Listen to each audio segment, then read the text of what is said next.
Hello everyone, my name is Brendan Snyder. Thank you so much for joining me and welcome to another episode of New Music Finds. So this is where I collect together all the stuff that I've purchased over the past week and I present it to you. And if you have seen the New Music Now series, that's when I get it right away. But I haven't had a chance to listen to it and dive into it, so I get more in depth with it in this series here. And normally I'm doing new release stuff, but there wasn't anything last week that came out that I was interested in, so I hit up my local record store, ordered some things, got some stuff from eBay, so we got a bunch of stuff to dive through here. And before we do, if you're new to my channel and you haven't already hit the subscribe button, please do. Also leave a comment, hit like, all those things help support my channel. I would greatly appreciate it. And of course, as an added bonus, by subscribing, you'll be able to stay up to date on everything that's going on in the world of music, at least this way with New Music Finds. So, as I said, we normally start with new releases, but there weren't any for me, at least. I know a lot of good stuff did come out, it just didn't interest me. So I hit up my local record store, and one of the things that I got that I totally wasn't expecting to be as good as it was, and it just blew me away, was this Jan Wetton anthology studio recordings. It is called Volume 1. Not sure if there's a Volume 2 on it, but it's got 16 tracks per disc, so 32 songs that are on here. And I think initially in the New Music Now episode, when I first got it, I thought this was earlier stuff and only up to a certain period, but it actually covers his entire solo career. So that was like a bonus. When I opened this thing up and I read through it, as a great booklet, and in fact, let me take it out and just quickly thumb through it for you. Such a great write-up, and it talks about every album, what was going on, key players, like all of that great stuff. And then you got all the information about the recordings in the back. But for whatever reason, his solo recordings, at least the stuff I had previously heard, never struck a chord with me. So I never thought that I would enjoy his solo stuff. And I gotta say, that anthology blew me away. It was exactly what I wanted at that moment. I had been listening to a lot of Yes and a lot of Asia and stuff of that nature. And so UK, which he was a part of. So that was just a perfect fit for me. Really glad I picked it up. And that's actually led into some other stuff that I'm now hunting down from him. So opened up kind of the floodgates on that, which was very cool. And so if you've watched my music news roundup episodes, then you know that Steve Morse has stepped down from Deep Purple. He is no longer part of the band. They do have a touring guitarist, Simon McBride, but there's been no official announcement that who might replace Steve Morse. And so I'm a huge fan of Steve Morse. I mean, this was a crushing blow to me, at least. I had mentioned that I was not into Deep Purple prior to Steve Morse. I mean, it's not really the case. I knew of Deep Purple. I just didn't own anything. I was not a big fan of Smoke on the Water. I think that song is overplayed and just over exaggerated in terms of its greatness, so to speak. It is a classic song, and I know every guitar player knows it. I even learned it on guitar at one point. But what just was something I'd never gone out and bought any and didn't have any desire to. And then when I found out Steve Morse was joining the band, I bought their 1996 album Perpendicular, and I have been a huge Deep Purple fan ever since. So this was a big blow to me. One of the albums I didn't have by Steve Morse was this, Major Impacts 2. And it's an album where he writes original material, but he writes it in the vein of other famous artists. So first one on here is called Wooden Music. I'm not sure exactly who that was in reference to. The next one is called Where Are You? And of course a reference to the Who and Who Are You and so forth. And we've got other ones on here. There's one on here that's Abracadabra. And of course it's a reference to Genesis, and there's a lot of cool ones that are on here. So he titles them in ways that you know that they are in reference to that band. But when you hear it, you know, what I found that was interesting is because he had joined Deep Purple, he had also joined Kansas at one point. He could play with anybody. I mean, when I'm listening to these, I'm like, man, he could write a song by The Who. He could write a song, you know, if he joined the band Genesis, he could do any of this sort of stuff. So really showing what a versatile guitar player he is. Very cool stuff. I've been listening to Cozy Powell solo albums, if you saw in the What's That You're Listening To episodes. I know I'm kind of promoting a lot of these other ones, but there's a reason why I'm buying what I'm buying, and that's more the thing. I'm just trying to give you guys the connection. But I bought a best of Cozy Powell, mostly because it's the first 5 tracks that are on here from the first solo album, Over the Top, 1979. I don't have that one, and I'm trying to search, find it, kind of a thing.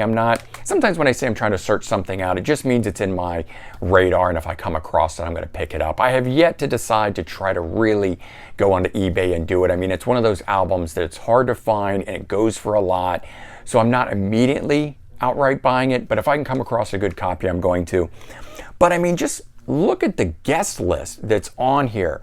Don Airey, Jeff Beck, Jack Bruce, Mel Galley, John Lord, Bernie Marsden, Gary Moore, and so forth. Many others are listed as well. Lots of great players. And funny thing is, I bought that probably back in the 90s somewhere, thinking it would be more like Rainbow and Black Sabbath and the bands, White Snake, the bands that I knew that he'd be part of. It's not really that. But as my tastes have grown over the last 20 to 25 years, I'm really enjoying his solo albums, and so I wanted that. Nothing unreleased on it, but again, I can just pop that in and enjoy it. Now, a new band for me that I'm starting to explore that I've always known about but never really sunk my teeth into, Focus. This album here, 10, it's one of the later ones. In fact, it might even be one of the latest. I think there's one that has come out after this. Maybe it's even called 11. 2012 is when this came out. And I did listen to some of the earlier stuff and was going to dive into that and get that. And the record store that I was at, Sound Exchange, that I bought these things from, has a bunch of stuff, including the album that has Hocus Pocus on it, their most famous or well-known hit, because it's been covered by so many people. But, this was there, and it's in one of those, I think they call it the ebook kind of thing. So it's a book, hardcover, but then you got the music and everything on the inside of it. And of course, this has art that's done by Roger Dean, and me being a huge Yes fan, I just was drawn to that immediately. But I sampled some of that, and the opening track on here just was so good. And so I kept coming back to it. I actually waited about a week to buy that. I'd seen it earlier. And I just kind of kept thinking to myself, I might want to explore that. The rest of the album leans more in the jazz rock vein, which I'm not as fond of, but I'm warming up to. One thing though, I had bought some Forcefield albums earlier, in particular this one here, Forcefield 2. Jan Akkerman is the guitar player who's also from Focus, so I bought one of his solo albums. I do think this one is the latest one. 2019 is the year on this. Just very cool art that's on this one here. So it's got a little write-up about it there. There he is, pictured for you. So I picked both of those things up, and like I said, partly because I had bought that Forcefield 2 earlier. I'd also bought another one, Forcefield 5, and have just fallen in love with that band. Now, it's built around Cozy Powell, and he's had a number of different singers. Forcefield 2 had Tony Martin from Black Sabbath. Forcefield 4, Graham Bonnet, you can see him right there in the middle. And so I wanted some more of that, and I love Graham Bonnet's vocals. So one of the things I ordered off of eBay, Forcefield 3, I found a pretty decent price copy, under 20 bucks for it. 1989 release, Forcefield 3, To Oz and Back, and of course we've got Graham Bonnet right there, Cozy Powell, the band that's built around here, and Jan Akkerman playing on this one too. So that was cool to get that. So fleshing that out, I need one more. They only made 4 albums. There is an instrumental compilation that if I can dig up, I'm going to get, but I need Forcefield 1. We'll see if I can find that one eventually. And again, keeping on this whole Deep Purple Steve Morse thing, I bought this Deep Purple 30, very best of. It is a single disc compilation.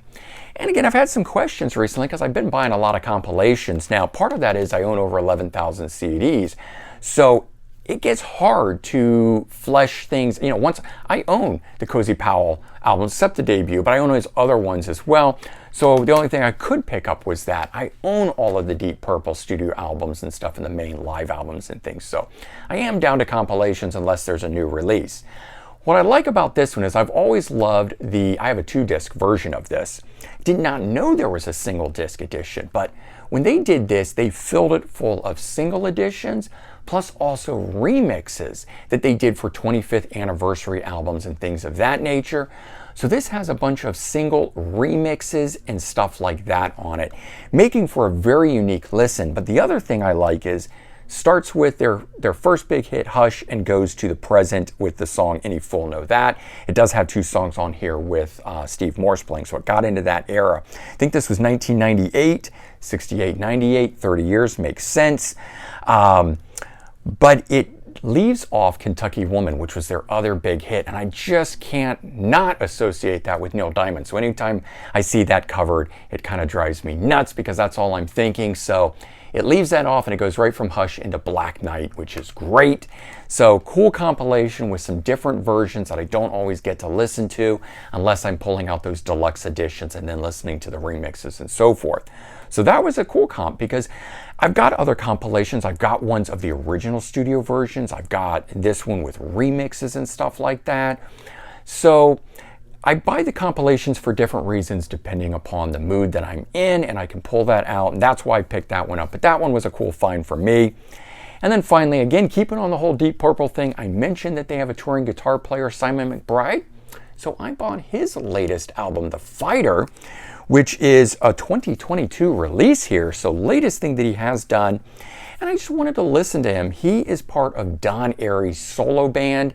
So if you buy the latest Don Airey album that came out in 2018 or 19, he's on it. And of course, you can listen to Don Airey with Simon McBride, getting a very close representation of what Deep Purple could sound like. He's a very straight ahead sort of rock player. He is playing all the Steve Morse parts and Ritchie Blackmore parts and so forth. So clearly he can handle that, but his solo material does not sound like that. So if you want to just know what some good riff rock stuff sounds like, some good blues rock, that's what that album is. But for me, it's just testing out who this guy is and getting a little bit more. And I already own that Don Airey album, and I always wondered who Simon McBride was. So this will go hand in hand for me. It's not just something that I'm searching out because of current news events. I also happen to already really enjoy the co-writes that he did on the Don Airey album. So that's the stuff that I've got. Hopefully you enjoyed hearing about that and the whys and so forth about how I bought those things or was digging into it and so forth. And got some other cool stuff on order. Of course, I'll be hitting up my local record store, Sound Exchange. They've always got something great going on there. And I am back to having 5 things on order for new release. So if those things come in, you will be seeing that. And we'll be back to that in the next week of this, because it has been a number of weeks before, since I've had any real amount of new releases, or any, if at all. So just giving you guys the heads up. But leave your comments. Let me know your thoughts. Hopefully you enjoyed it. Take care, and I will be talking to you soon. Bye-bye, everyone.